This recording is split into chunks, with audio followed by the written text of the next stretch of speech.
Sage Wanderer here, and welcome to the sheep pen, bah, where no goats are allowed. The title of today's sermon is, I love you, but I hate your demons. You know, it's okay to hate demons. We're going to get into this and discuss the topic of inner healing and forgiveness.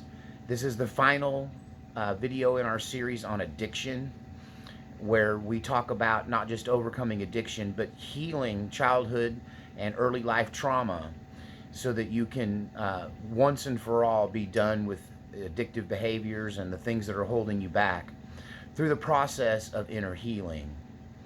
Before we get into that, though, I want to thank all of you for supporting this channel, whether it's a thumbs up or a subscription or a kind comment or an email that you've sent me.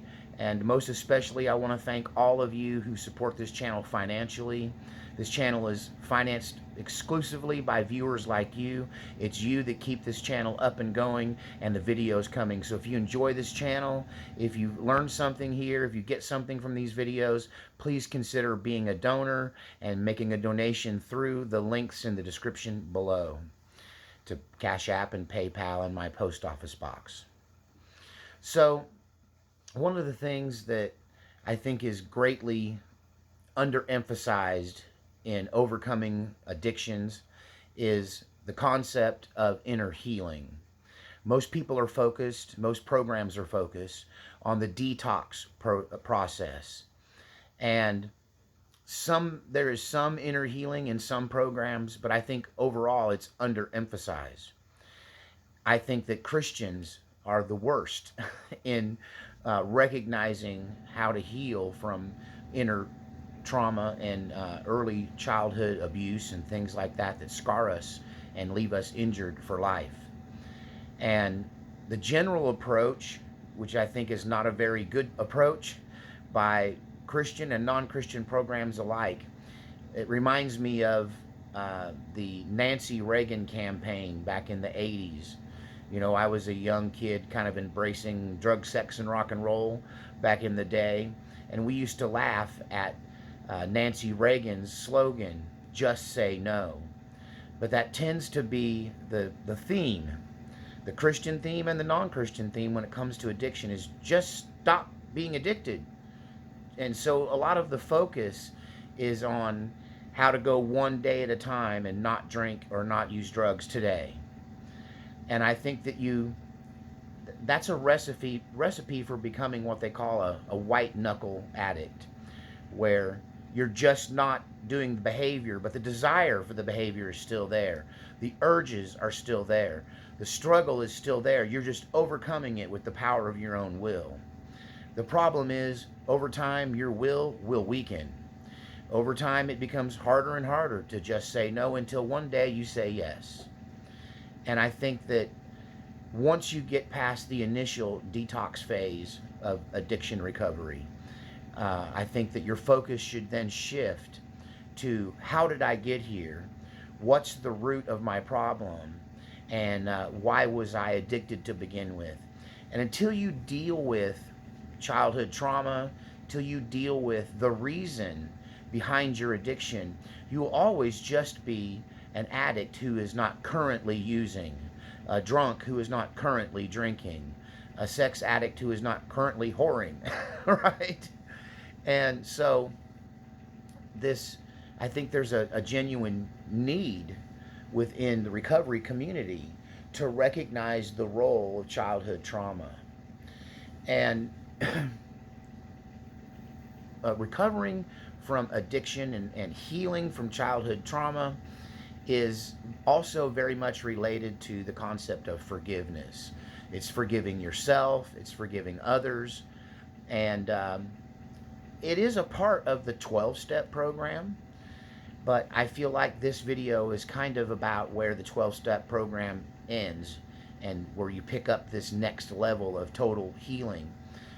You know, as long as you're injured, as long as you carry the pain of childhood trauma, it's always possible for you yourself to become an abuser or an injurer of others. There's an old saying in the healing and deliverance business that Healed people heal people, and hurt people hurt people.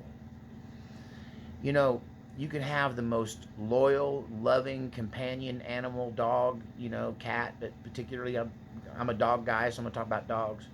You can have the best dog in the world, but if he gets hit by a car, and even though he would never, ever turn his teeth against you, if he's injured and you want to help him, you want to run out there and help him, and but you risk him turning on you and biting you in his own pain. His pain, his frustration, his confusion. He doesn't want you touching his sore spot, and he will lash out, and even the most loyal dog could bite you. And if you've ever tried to help somebody who is affected by childhood trauma and pain, is affected by hurts from the past, injuries from the past, trying to help them can be a recipe for getting bitten. And many times, people who are abused become abusers because they're operating from this position of unhealed childhood pain.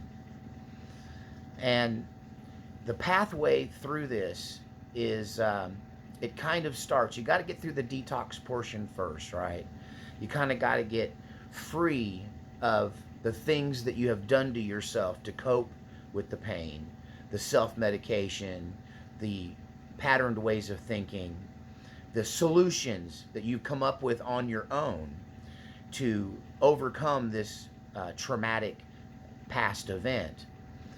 And once you get to that point where you put a stop to your self-medication, you put a stop to your self-coping, and you're looking to genuinely recover and genuinely overcome your issues, you have to go back and unearth them.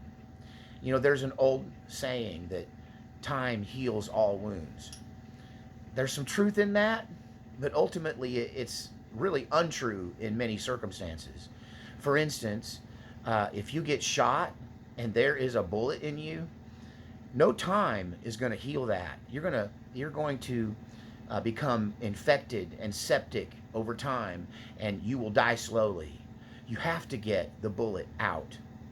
You have to get the splinter out. You have to get the offending object out of you. And then you have to go through a process of treatment before healing can happen. And then, yes, time will heal all wounds. But time alone doesn't heal wounds if there's still that grain, that seed, that bullet inside of you, that poison inside of you that has not been properly dealt with. And, I am a survivor of childhood abuse. I am a recovering addict, a sex addict. But, addiction is addiction is addiction. It's our own coping mechanism to try to numb the pain that we carry. And many times the answer is not numbing the pain, but digging the bullet out, getting into the source, understanding the origin of it, and healing from that. Now, as a survivor of childhood abuse, and this is something that makes recovery so much more difficult, when the person that did it to you, when the person that abused you and hurt you was somebody that you love at your core level, somebody that you just inherently love. And when someone you love hurts you, it causes a real conflict in your spirit because you love them and you hate them all at the same time. I couldn't really heal. I was what you would call a white knuckle addict. That yes, I had all of the symptoms of a sex addict, but I had a very strong will and a strong moral backbone and a belief in doing the right thing, a strong Christian upbringing. And so I lived my life never acting on the impulses, controlling them through the power of my own will. But that will create in you an anger. That will create in you a frustration. That will distract you from success in life. It'll cause you to self-sabotage. It'll cause you all kinds of mental anguish until you deal with the core issue, until you become healed from what has happened to you, until you get the bullet out. And the most powerful tool for this, I think, is empathy. I think it's the old saying that you can't understand somebody until you've walked a mile in their moccasins. And for me, the turning point for me was I can thank a psychologist for this, because my dad, who had been a white knuckle drunk his whole life, later in life, in his elder years, once he walked away from ministry and retired, he became an open alcoholic. And it was destroying him. And he reached his rock bottom moment and called me on the phone one night and said, "Son, I'm an alcoholic and I need help." And my first thought is, "Dad, it's 3 o'clock in the morning. Can you just wait till morning?" I mean, I'm sorry, a little humor there, but yeah. He says, I said, "Well, what can I do to help?" And he said, "I need you to take me to rehab." And I said, "Okay, I'm going to get on it first thing in the morning." And he says, "No, I need to go right now." So at 3 o'clock in the morning, I took him to the VA hospital in Dallas.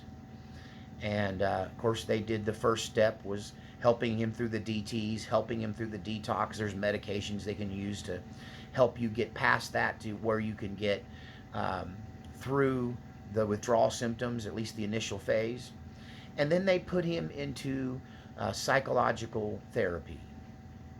So for twice a week for months, I would take him and because he couldn't drive, I would take him and drop him off at the office, and I would wait out in the waiting room for him till he came out. And one day I'm taking him to his appointment, and he said, "Today I want you to come on up and come in with me and talk to the doctor." And I said, "Really? Wait, you sure?" Not understanding what was going on. And he said, "Yeah, the doctor wants me to bring you in." And I couldn't figure out what I'd have to do with his issues. So, but he did. I followed him in. We went in and sat down with the psychologist. And the psychologist started talking to him, and he just said, "Just recount some of the issues that we have talked about your childhood," to my dad. And he starts to tell his side of the stories that I've heard before. You see, my grandmother, his mother, my dad was a product of a young, early marriage.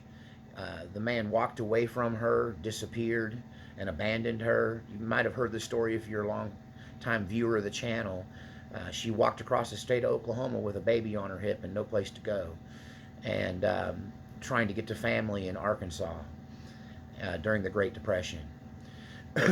And when she got settled there, she was kind of damaged goods. A lot of people saw my dad as, and this is not a cuss word I'm using now, but an old colloquialism for being born out of wedlock. But they considered him a bastard. And my grandmother remarried a man who had a lot of problems because she was damaged goods. She was not a virgin bride. She was a single mom at a time when single moms weren't really a thing unless they were, widowed. And she was not a widow. And so she took what man was available and married him. He was a World War I veteran, an older man who had got shrapnel in the brain and had a steel plate in his head, and it resulted in continuous and unending pain, which he medicated with alcohol. And he was also at the same time dying slowly of tuberculosis. Not the ideal situation to bring your young kid into. And she would go on to have 5 more children with this man. But he never accepted my father. And he would refer to him as Ellen's little bastard. And he never called my dad by his name. He called him by that title. "Come here, Ellen's little bastard." These are things that I didn't really know the details of. I knew he came from an abusive home. I had heard the story of how my grandma stopped the abuse and put an end to it once and for all. But I had not really heard the story from my dad's perspective. But my father's stepfather hated him so bad that he would get, the pains from the steel plate, the headaches. He would go and drink copious amounts of bootleg liquor And then he would come home and abuse my father when he was a little boy, 4, 5, 6, 7 years old, 8 years old. This went on for a number of years.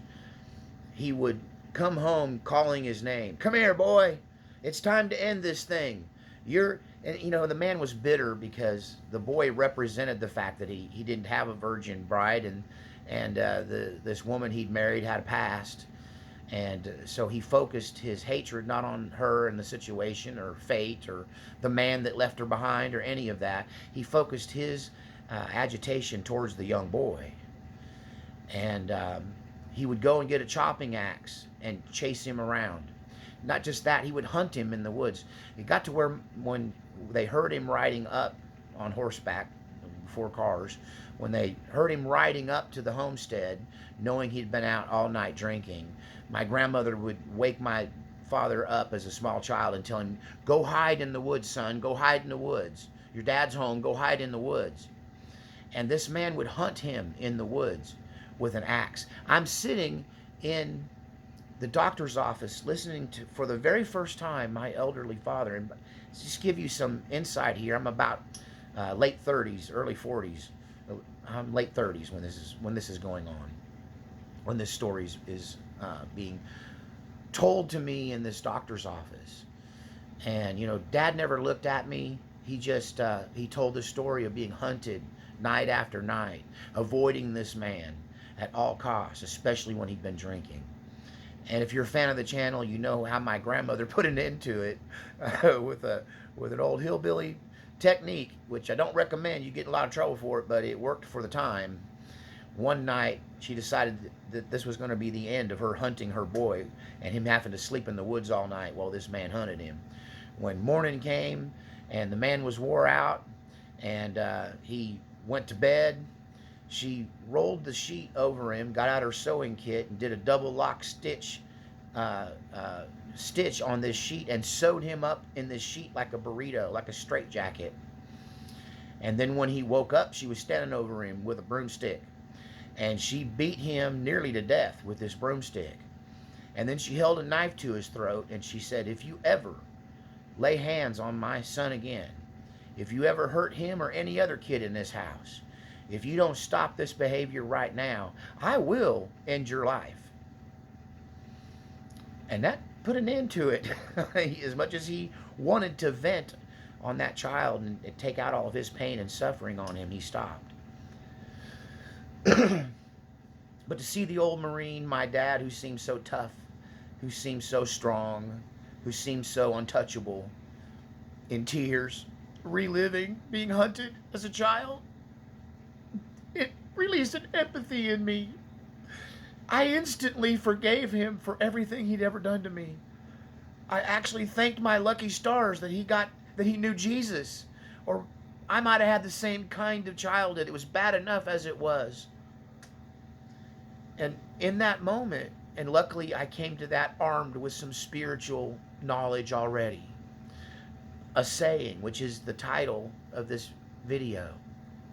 I love you, but I hate your demons. See, when you've been abused, when you've been wronged, when you've been hurt, you have to know we battle not against flesh and blood, but against principalities and powers of wickedness in high places. We battle against people's demons. See, when you love the person that abused you, it is so hard to forgive. It's so hard to reconcile that love and that hate existing in the same relationship. But that one bit of knowledge, that one bit of spiritual reality, that my dad's not responsible for what he did to me, right? He's acting out the pain that he suffered from what was done to him. This ties back into our discussion of intergenerational family demons that follow you from generation to generation. I raised a garden one year, and I planted a dozen tomato plants. And I planted them early because, that early Texas spring hit, and I thought, winter's over. And I planted them early, and they were doing really good. They were 18 inches tall. I started this big, and they're big old tomato plants, about to start flowering. when Old Man Winter decides to play a trick on me and come back with one last freeze, and a killing freeze hit my garden, and it killed 9 of my 12, yeah, 9 of my 12 tomato plants, and I only had 3 left that survived. So when winter was finally done, I replanted some baby tomato plants all around these mature tomato plants that had survived the freeze. And didn't take long for the plants that didn't get froze, that got a good start, to just surpass those tomato plants that had survived. And they never really produced fruit. The other 9 replacement tomato plants outdid them, even though they were younger plants, because the damage they suffered from the frost went clear to the root. And even though they survived, they were dysfunctional plants. See, this is what childhood trauma is like. If you survive, it can stunt you for life. And that's not by accident. The devil and his demons target children. They want to kill them if they can, and stunt them and scar them for life if they can't kill them. Remember, the devil seeks to kill, steal, and destroy. He wants to steal your innocence. He wants to kill your joy, and he wants to destroy your future. And his favorite target is children. Most all adults, I'm afraid, carry some childhood trauma, some scars from their youth. Overcoming that is the secret to healing and becoming a whole person again. You have to get to the root of your problem. You have to heal the root of your problem. And that understanding that the person that did this to you, first of all, you can't make excuses for them, really. You can't just bury it. You can't forgive and forget. None of that really works. That's what ends up manifesting into addiction, manifesting into anger issues, manifesting into all sorts of problems in life. So the first step in recovery is putting a finger of blame towards the person that did this to you. It's okay to get angry at them. It's okay. You can't get through this unless you get angry at them. But then you have to come to that realization that you're not really angry at them. You're angry at the devil that did this to them. You're angry at the demon that damaged them and caused them to damage you. And you have to realize you have a choice now. You can go on in brokenness and in an unhealed way and hurt other people, or you can get healing.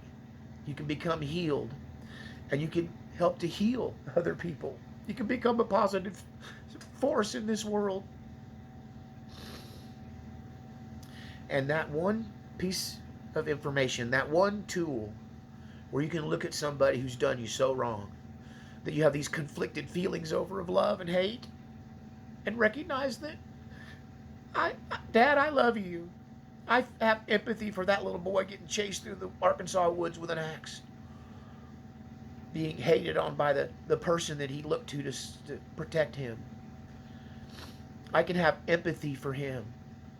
And in that, it makes it easy for me to forgive him, because he did the best he could with with the cards he was dealt. Actually, my dad was a really good dad when you take it all into consideration.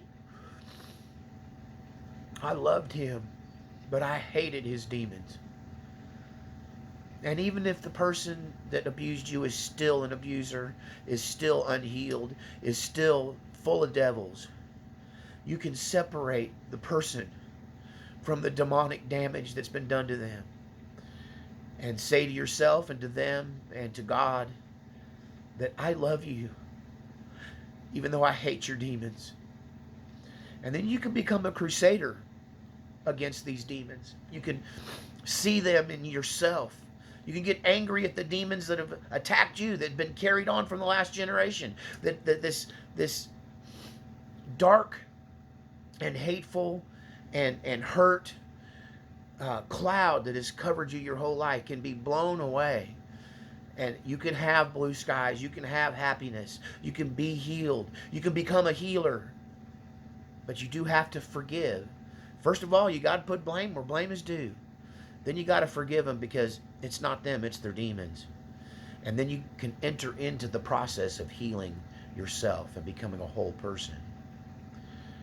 You know, time may not heal all wounds, but all wounds can heal in time if you get the right medicine. And self-medication is not the answer. Acting out and becoming the abuser is not the answer. Drawing within yourself and becoming depressed is not the answer. You have to go into the root. You have to forgive it. You have to let it go. You have to heal from this.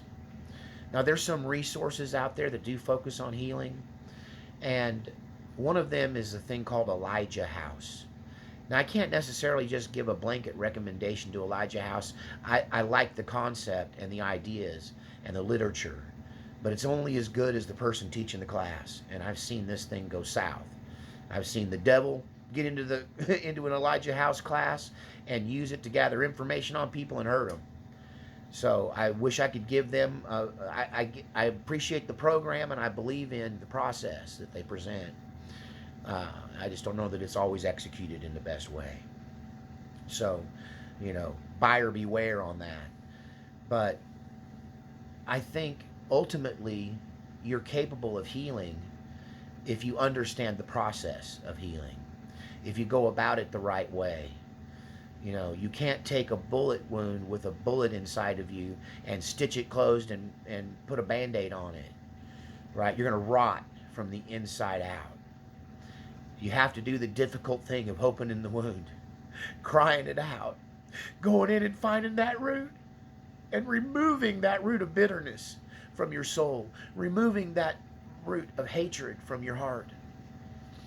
If you don't, you risk destroying your life and the lives of all those around you and the people that you love.